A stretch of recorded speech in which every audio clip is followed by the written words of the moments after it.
ជំរាបសួរសួស្តីបងប្អូននេះជាកាហ្វេរោងប្រែកហូដែលមានទីតាំងនៅជិតស្ពានប្រែកហូយើងហ្នឹងពេលធ្វើដំណើរមកដល់ស្ពានប្រែកហូយើងបត់ជិះតាមគៀនស្ពានមកខាងឆ្វេងហ្នឹងហើយបត់ស្ដាំតាមបន្តិចដល់ហើយកាហ្វេរោងប្រែកហូនេះជាហាងកាហ្វេបែបខ្មែររបស់យើងហ្មងហើយសម្រាប់ menu វិញមានច្រើនជម្រើសមែនតើហើយនៅទីនេះក៏មានលក់សាឡាត់និងសាំងវិចដែរ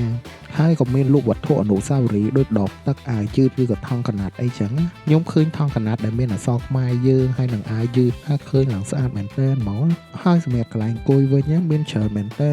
ហើយកន្លែងអង្គុយមួយសើស្រស់ស្រាយហ្មងរបៀបថាអង្គុយជាមួយនឹងធម្មជាតិអីចឹង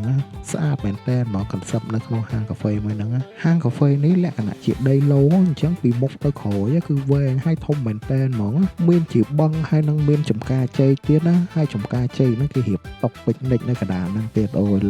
លយមែនតើហ្មងមកអង្គុយធានាជូនដឹងតែ fresh ហ្មងខ្ញុំមកនេះពេលថ្ងៃហើយបើសួរថាក្តៅអត់ខ្ញុំថាអត់ក្តៅដោយសារព្រោះនៅក្នុងហាងកាហ្វេមួយនេះមានដើមឈើច្រើនសម្រាប់រសជាតិកាហ្វេវិញឆ្ងាញ់អាចទទួលយកបានហើយសាឡាត់មិត្តភ័ក្ដិខ្ញុំក៏ថាឆ្ងាញ់ដែរចឹងសម្រាប់សាំងវិចរបស់ខ្ញុំវិញក៏ឆ្ងាញ់អាចទទួលយកបានដែរខ្ញុំវិញជាប់ចិត្តតែមេអំបៅក្រូចឆ្មានេះដើរតាមញ៉ាំសម្ដែងថតរូបអីណាអញ្ចឹងសម្រាប់ទីតាំងច្បាស់លាស់ខ្ញុំនឹងដាក់ Google Map ជូនណាអរគុណសូមជម្រាបលាបាយបាយ